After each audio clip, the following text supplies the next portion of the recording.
দুলিয়াজানত ভূমাফিয়াৰ দপদপনি ৩০ বিঘাৰো অধিক চাহ বাগিচাৰ ভূমি দখলৰ চেষ্টা কৰাৰ অভিযোগ ভূমাফিয়াৰ বিৰুদ্ধে নিজৰ ম্যাদী ভূমিত ভূমাফিয়াৰ ভয়ত চাহপাত ছিঙিব নোৱাৰা অৱস্থা স্বত্বাধিকাৰীৰ প্ৰাণৰ আশংকাত সহায় বিচাৰি মুখ্যমন্ত্ৰীক কাটৰ অনুৰোধ ভুক্তভোগীৰ চাবুৱাৰ কামোহাট হাবিগাঁৱত ১৯৯৭ চনতে প্ৰায় ৩৯ বিঘা ভূমিত চাহ বাগিচা স্থাপন কৰিছিল কন্দৰ্প গোহাঁই নামৰ লোকজনে কিন্তু ভয় ভাবুকিৰে এই বাগিচা বেদখলৰ চেষ্টা ভূমাফিয়াৰ শীঘ্ৰে ভূমাফিয়াৰ বিৰুদ্ধে ব্যৱস্থা গ্ৰহণ কৰিবলৈ মুখ্যমন্ত্ৰীক কাটৰ আহ্বান জনাইছে ভুক্তভোগী পৰিয়ালটোৱে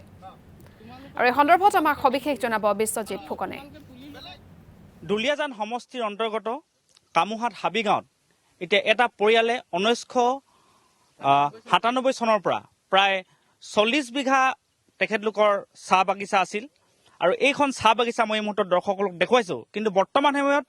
নিজৰ চাহ বাগিচা নিজৰ নামত পতা থকাৰ পিছতো এতিয়া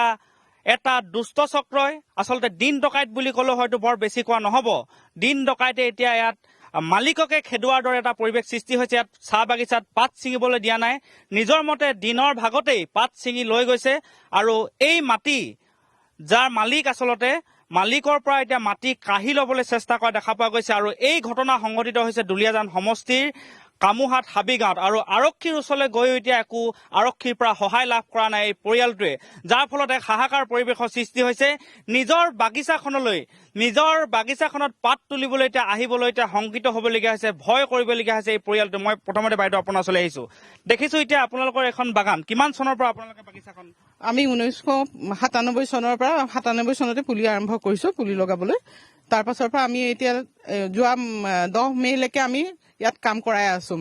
আমাৰ বাগান কি হৈছে আপোনালোকে যে দেখিছো আজি আহিবলৈ আপোনালোকে ভয় খাইছো হয় আমি ভয় কৰিছো কাৰণ আমাৰ জীৱনৰ নিৰাপত্তা নাইকিয়া হৈছে তেওঁলোকে ইয়াত খুঁটি পুতিছে আপোনালোকে দেখিছে আটাইখিনি খুঁটি পুতি থৈছে এইখিনি আমাৰ মাটি বুলি তেওঁলোকে দাবী কৰিছে আৰু আমি এই ক্ষেত্ৰত প্ৰশাসনক আমি জনাইছো প্ৰশাসন টেঙাখাট থানাত গৈছো আমি তেখেতলোকে জনাইছো তেখেতলোকক বাৰে বাৰে আমি কৈ আছো যে 14 তাৰিখৰ পৰা তেওঁলোকে আমাৰ ইয়াৰ বাগানৰ পৰা পাত ছিঙি আমাৰ চকুৰ সন্মুখতে পাত ছিঙি লৈ গৈছে আমি একো কৰিব পৰা নাই তেওঁলোকক বাধা দিব পৰা নাই যেতিয়া আমাৰ মানুহ আমি লগাব বিচাৰিছো তেওঁলোকে আমাক বাধা প্ৰদান কৰিছে আৰু তেওঁলোকক ভয় ভিত্তি প্ৰদৰ্শন কৰি তেওঁলোকক কি কৈছে কোন এইকেইজন কি কৈছে আপোনালোক কিয় মাটি কাঢ়ি ল'ব বিচাৰিছে আপোনালোক আমাক কৈছে যে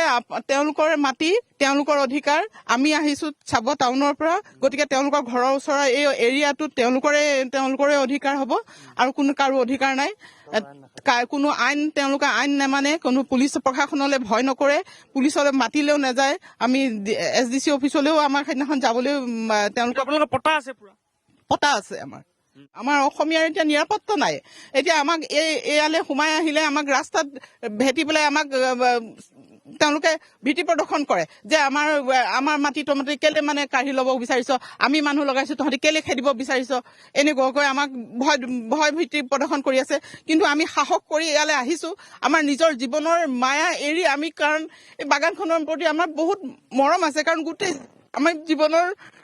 প্ৰতিটো মানে কষ্ট উপাৰ্জিত ধন আমি এই বাগানখনত খটুৱাইছো আজি ইমান দিন ধৰি পোহপাল দিছো যোৱা 23 চনতো তেওঁলোকে আমাৰ 1.5 মাহৰ ওপৰত আমাৰ বহুতো কছাৰীও হ'ল তাৰপিছতে আমাৰ এইখিনি ডিমাৰ্কেশ্যন ৰিপৰ্টো দিলে প্ৰশাসনে আমাক 23 চনতে সেইটো দিছিল তাৰপিছত থানাত গ'লে কি কয় থানাত গ'লে তেওঁলোকক মাতি পঠিয়ালে কোন আছে কোন নাম কি থানা কোনে বাধা দিয়ে ইয়াত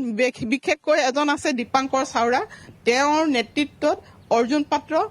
ৰাধেশ্যাম পাত্ৰ উজ্জ্বল পাত্ৰ আৰু গংগা পাত্ৰ মানে তেখেতলোকে আমাৰ ইয়াৰ কৰ্মচাৰী আছে এই দীপাংকৰ পাত্ৰ ইতিমধ্যে শ্যাম গোহাঁই আমাৰ ৰূপম গোহাঁই আৰু বজেন গোহাঁই এনেকুৱা বজেন বৰুৱা তেওঁলোকৰ ইতিমধ্যে বাগান আৰু তেওঁলোকে তাত পাতৰ পাত তুলি হয় বিশ্বজিৎ ফুকন আপোনাক এই মুহূৰ্তত ধন্যবাদ জ্ঞাপন কৰিছো আপুনি সবিশেষ জনোৱাৰ বাবে